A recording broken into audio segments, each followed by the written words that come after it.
it's really, really fascinating when you see connecting parallels between all the people that have had tremendous success, and Sure. the parallels are all the same in all these conversations, and I want to reiterate them because I think so many people, including myself, and I think so many people start out with this expectation of like, I'm a great musician, I write great music, I'm gonna release my first song, I'm gonna Oh release my yeah. first song, and I'm gonna be on the radio, and I'm gonna tour the world, and it's I to some degree I think you need that delusion to make that leap of faith, Sure. because Yeah. if you don't have that, then you're just never gonna do it. Yeah. But you learn really quickly that that's not the case.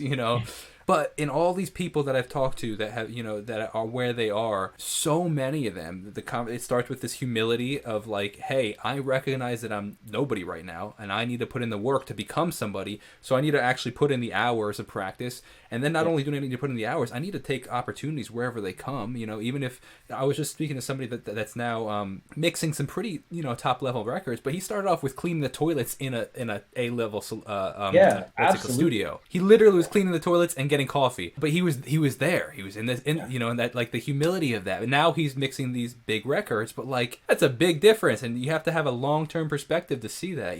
And then from that, you said yes to a lot of opportunities, and Yeah. then created relationships. I mean, in all these conversations I've had, the relationships that people have had are really the breakthrough things. But if you're not prepared for the relationship, then that relationship's mute. You know what I mean? You could have the best Yeah. relationships in the world, but if you're not ready for them, if you didn't practice, the guy would have been cool. Yeah, like, so Well, that's the. I used to have I had a high school athletics coach that used to say that the definition of luck is when preparation meets opportunity. And so absolutely. that thing, like you said, is it's like, yeah, you want to position yourself to have some opportunities come to you, but then you have to be prepared to effectively like navigate that opportunity, right? So Absolutely. It's so interesting. And then what I found very fascinating is the constant leap of faiths you had to take. You had these relatively steady things, and then you're like, hey, I this is not what I want, in my career. So not only did you have to drop out of college, then you start your career as a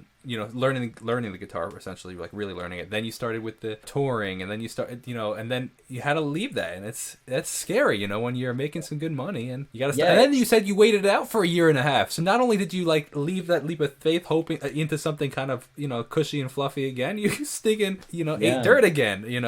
Well, that's the thing. I mean, I try to be, whenever I have a conversation with, somebody that's trying to get in, I try to be really honest about Yeah, the times when it was really scary. yeah, And it's not meant to be a deterrent or to scare anybody off. To me, it's about like managing your expectation and just understanding, because to your point earlier about like the expectation and stuff, it's like, man, if you went out and had a run one day, and you ended up running 2 miles, and you felt really good after it, like, you wouldn't just go run the Boston Marathon tomorrow. Like, that's a big jump, yeah. right? And so, a win is a win is a win is a win, and that's great. And going out and running a couple miles and feeling really good about yourself is a win. Like, go do that again tomorrow, and then try to go run 4, and then try to go run 5.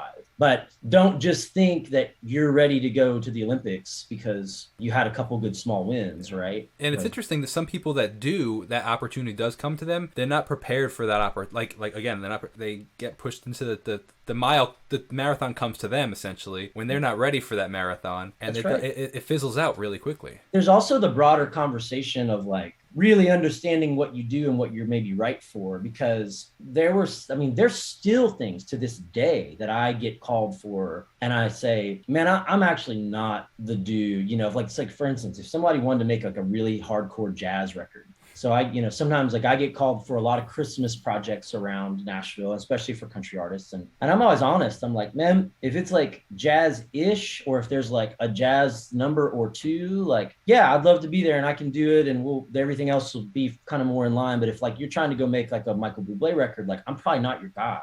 And yeah, you're turning down money and the opportunity to go be on this artist project, but like, I would be embarrassed, and I know I'm not the right fit, and it probably wouldn't go well. So there's those kinds of, that's a kind of another broader part of the conversation. But like, yeah, you always say yes, but you also have to be realistic about where you're at. And if I met a guy that told me like, man, it's crazy, I've been playing guitar 6 months, and like through a bizarre series of events, Katy Perry wants me to go out on tour with her, I would say, do not do that.